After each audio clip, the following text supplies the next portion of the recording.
everybody, welcome to Wild Boy Movies, the place to talk movies. And today, we're gonna be reviewing Scream, the 2022 relaunch of the popular horror franchise. Right now, I'm gonna have some information up on screen for you to read, like director, runtime, and PAA rating. All of that will be up on screen for you to read right now. And real quick, I want to go ahead and give a shout out to my good friend Pugsley and Pals Forever, who made this awesome looking fan art of my YouTube channel logo. I definitely want to go ahead and show this off to you guys just because of how cool it looks. And I definitely want to give a shout out to the guy who made this. So I definitely recommend you go ahead and check out this guy's content and help him get to 100 subscribers. But be sure to hit that like button, subscribe if you haven't already, and comment down below your thoughts on Scream 5. And yes, I will be referring to this movie as Scream 5 because that is what it technically is, Scream 5. Even though it's called Scream. But without further ado, let's just get right in to the pros. Alright, starting off, I thought they went ahead and got some really good directors to take over from Wes Craven for this fifth installment because unfortunately since Wes Craven passed away back in like 2015 I believe, he wasn't able to make this fifth movie, so they had to go ahead and get some new people to make this movie, and they ended up going with Matt Bettinelli-Olpin and Tyler Gillette, who before then worked on a segment on the VHS movie and 2019's Ready or Not, and I thought they did a pretty good job with making this fifth Scream movie. Like, this was definitely the first movie from Radio Silence that I saw with them, and I liked the style of filmmaking that they did, where I was interested to see what they would do with the sixth movie and to see some of the other movies, like the Abigail movie. Like Abigail or the two Ready or Not movies, the one that we got in 2019 and the sequel that is coming out in a couple of weeks. But yeah, I thought they did a pretty good job and were worthy enough to take up that director mantle of the Scream franchise from Wes Craven. Also had a really big enjoyment of this movie because going into this movie, I had no idea who the killers would be for this movie. Now, for Screams 1 through 4, I had already known who the killers of those movies were, even though I haven't seen those films because of like pop culture or news videos talking about this fifth Scream movie. This movie, Scream 5, was the first movie in the franchise where I did not know who the killers were going into the movie, and so it was like guessing on who the killer would be, and that I think really enhanced this movie to me to where I really enjoyed this movie a lot.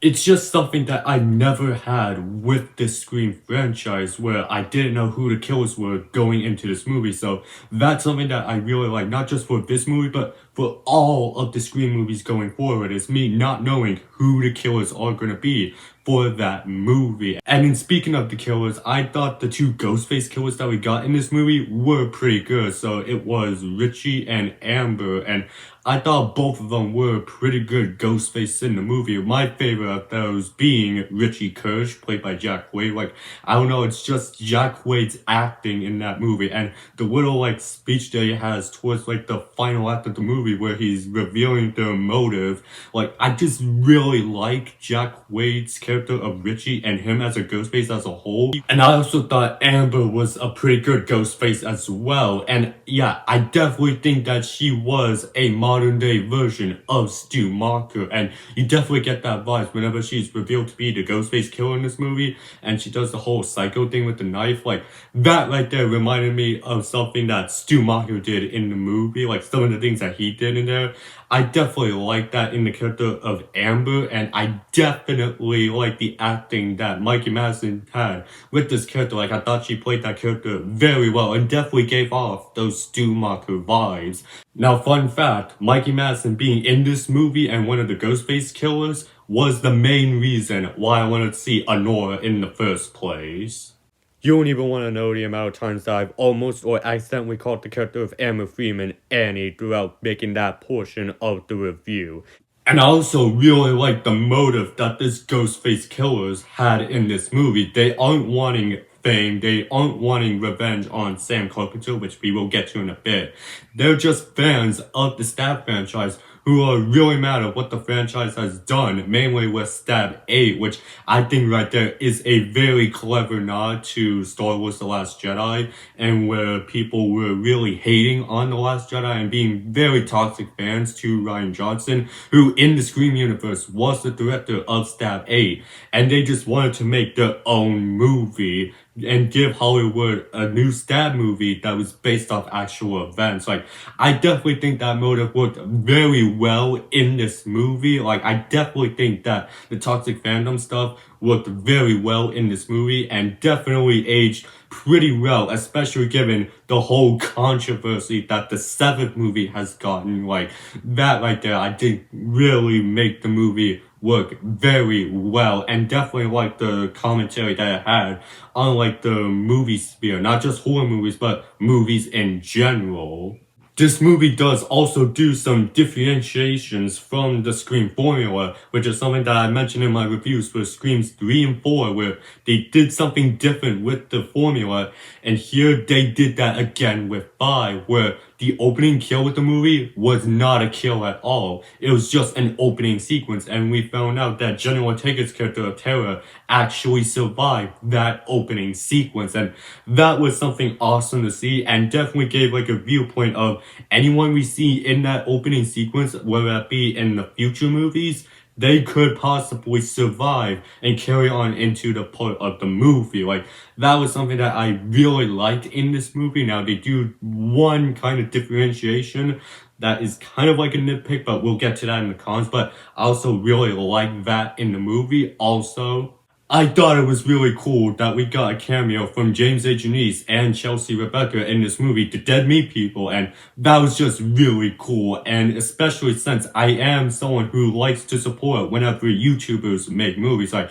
I definitely supported that Markiplier Iron Lung movie, even though I didn't enjoy it all that much, and I'm looking forward to that Backrooms movie that's directed by Kane Parsons that we literally just got a trailer like yesterday as I'm making this video, and yeah, I just really like that they were able to include James and Chelsea in this movie, and watching the kill count for that movie, I think it was really cool that the directors asked James and Chelsea to be in this movie. Like, that was just something really cool in terms of the YouTuber space. And I also liked all of the characters that we got in this movie. I already mentioned Richie and Amber, but I do also like a lot of these newer characters that were introduced in this movie. You of course got the core 4 in here, Tara, Sam, Mindy, and Chad. They all were pretty good in this movie, and I thought they were introduced very well into this movie. But you also got some other new characters in here, like Wes Hicks. I thought they did the character of Wes Hicks pretty well and kind of clever on them, because they kind of like used him just so that they could go ahead and pay tribute to Wes Craven. Like, yeah, it kind of sucked that that character ended up dying in the movie, because I did like that character, but it was kind of like a clever thing to do to pay respects to the original director of the first 4 Scream movies. And you also got Liv in here, which I thought they did a pretty good job as well. And you also got these returning characters, the legacy characters in here. I thought they were used pretty well in this movie, mainly Dewey Riley, because he got a lot to do in this movie and kind of had like a little arc in this movie. And I did think it was a risky choice to go ahead and kill off one of the legacy characters of the franchise, but to me, I thought they went ahead and played up that scene very well, and I think that they went ahead and nailed actually going ahead and killing off a legacy character. And now it definitely shows that any of these remaining legacy characters, whether it be Sydney or Gale, they're on the table to possibly be killed by this Ghostface killer, whether we see them in the future installments. And that definitely kind of raises the stakes on them, because we know that they survived the past couple of movies. Now here, they're on the chopping block to possibly end up as victims, as Ghostface. But I also like the inclusion of Sidney Prescott and Gale Weathers as well. I also thought they were pretty good inclusions in this movie. I do wish that we kind of got a little bit more of Sidney Prescott in this movie, but I think that they did the best they could in terms of utilizing the legacy characters in here, because a lot of this movie was just setting us up for these other characters that will carry on into the next movie, the core 4, and us getting to like them. And I thought that they worked that out pretty well.